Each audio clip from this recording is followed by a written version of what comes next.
With Italy being home to some of the biggest names in fashion, Florence in the 1920s gave way to two legendary fashion houses, with Gucci and Salvatore Ferragamo creating their luxury brands that are still known around the world a century later. This is probably one of the coolest creative things I've seen. Today we are exploring the museums dedicated to each designer. I don't think they're real people. And the history behind their haute couture. The Gucci Museum, also known as the Gucci Garden, is dedicated to the history and art of the luxury fashion brand. And no, you won't find a real garden there, like we also initially thought. The Gucci Museum is spread over 3 floors and features a collection of exhibits that showcase the history of the Gucci brand. The exhibit includes clothing, accessories, and other items that have been created by Gucci over the years, as well as photographs and other documents that chronicle the brand's evolution. The museum also includes a library, a boutique that sells exclusive merchandise, and a restaurant that serves traditional Tuscan cuisine.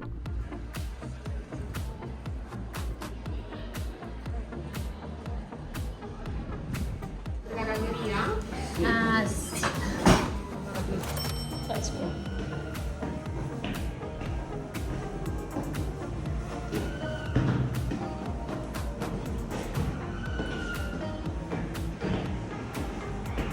Do they let people just sign this stuff?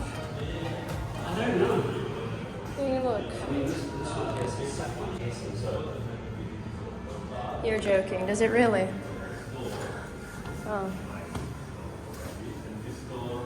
That's sick. Tips for dancing. Keep the flow, shimmy your shoulders, and keep your hands up and elbows up.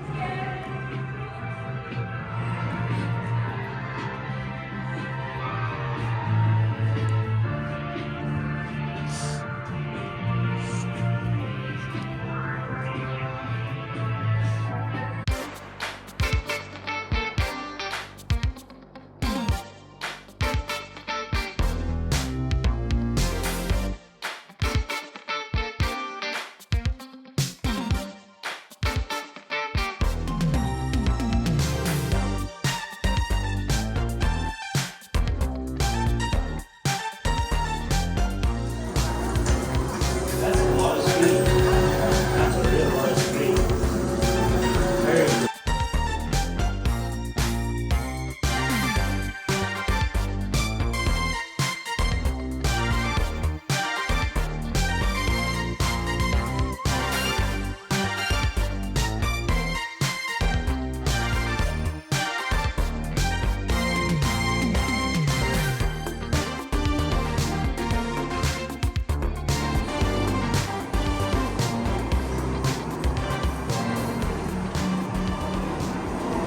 This room is Tokyo inspired and it's supposed to be a sensory overload.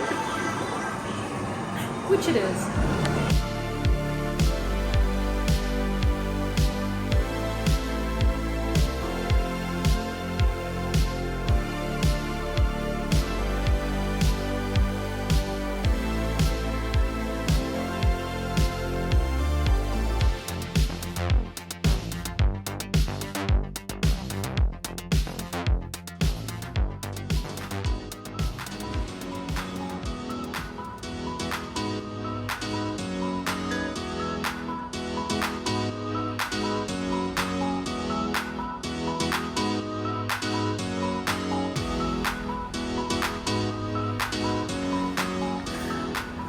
Making the floor and ceiling out of mirrors makes this place look like never ending.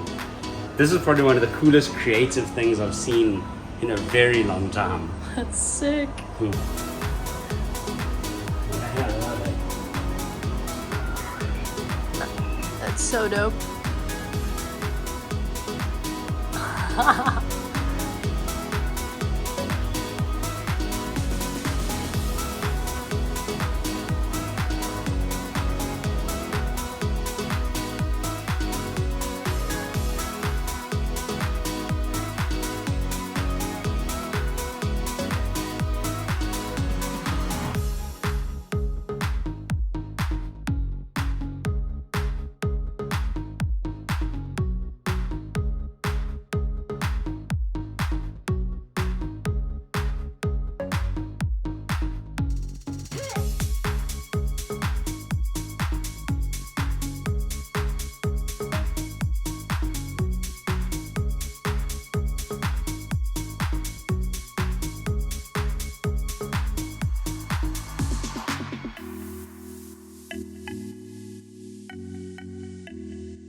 a lot of tricky stuff. Oh, check, how did they even get that to go around? Look at that, the entrance over there. That's so cool.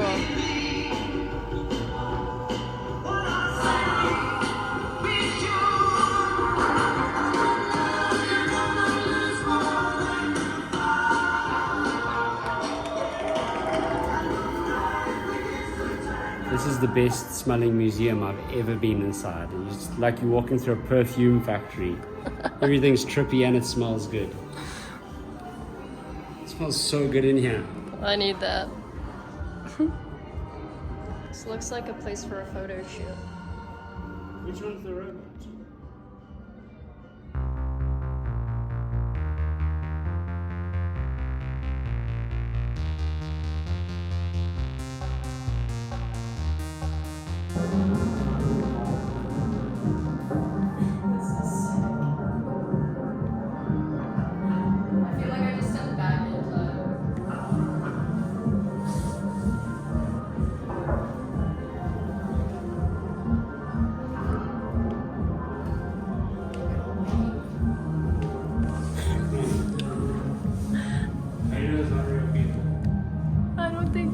People.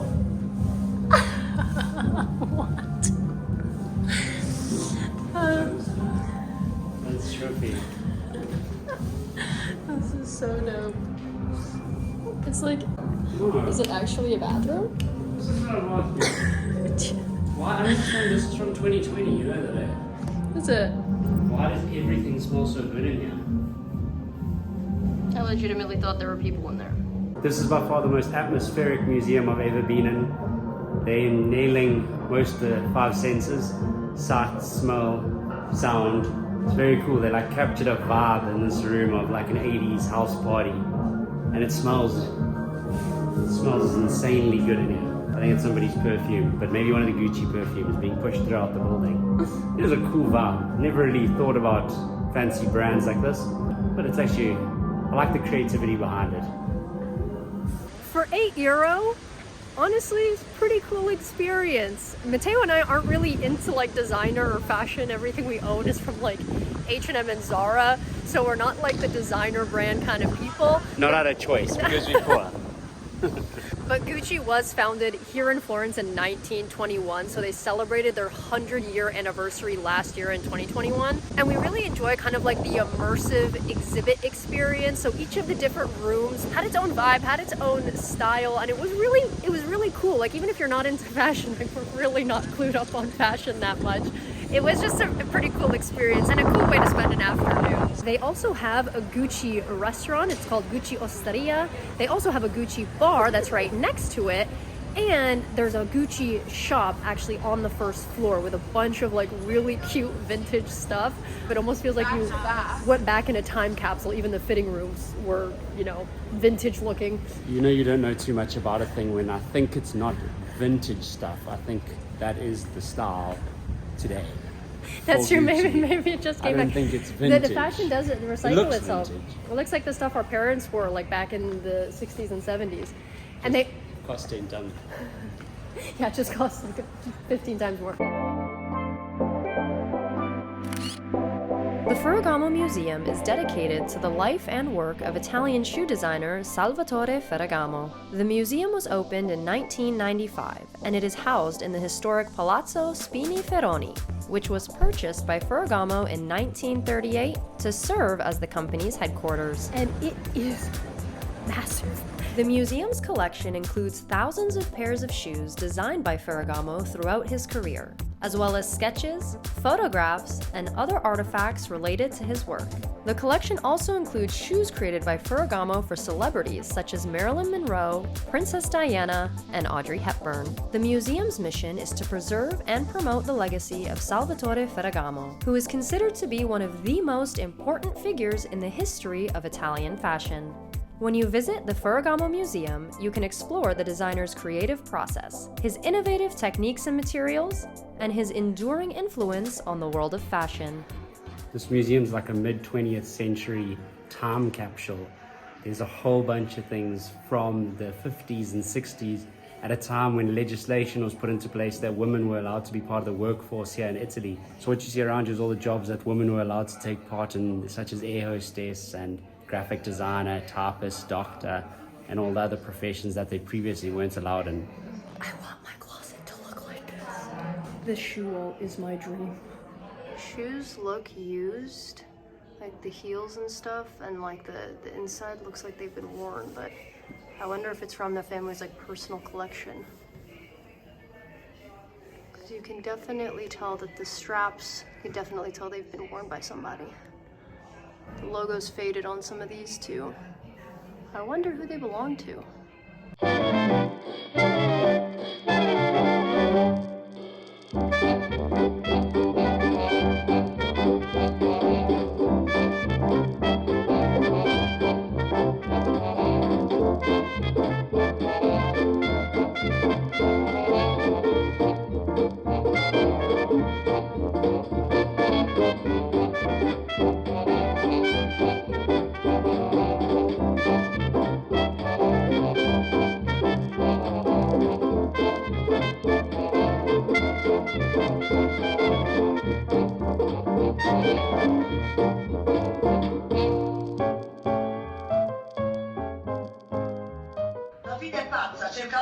Non voglio più sentire questa parola in casa mia. Tu ti devi sposare con chi vogliamo noi e quando vogliamo noi, perciò a casa, zitta e a casa.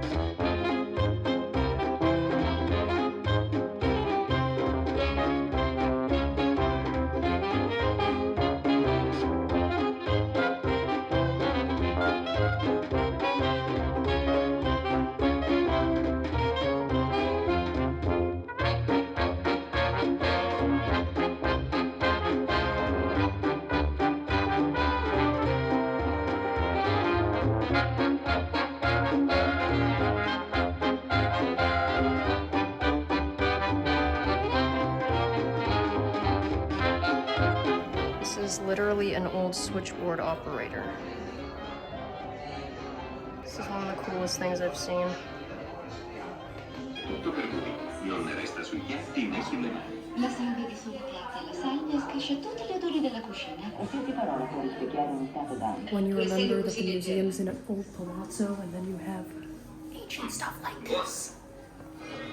Just randomly on the side. Salva la linea. It's like super like sexist. The home is the woman's kingdom and the kitchen is its capital. And it's so messed up.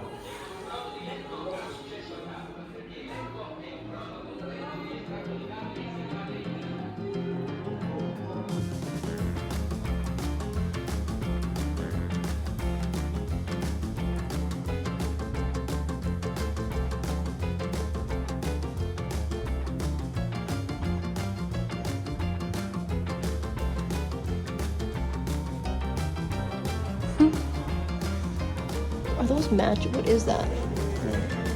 That little box. Broth. Oh, so small.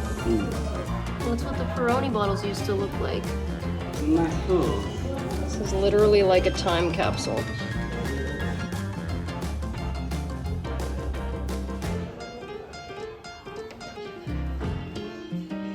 Check out these old Barilla boxes.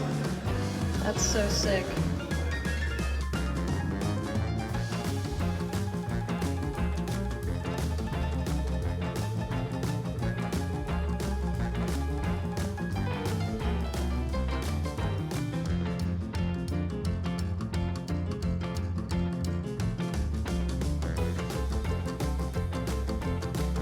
So this Vespa ad says, to their happiness, all that's missing is a Vespa.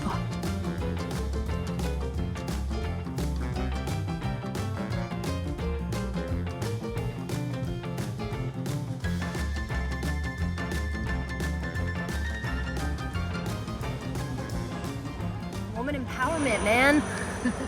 The museum was actually really cool. It was definitely not what we expected. We thought it was just going to be all shoes and just Ferragamo like designs.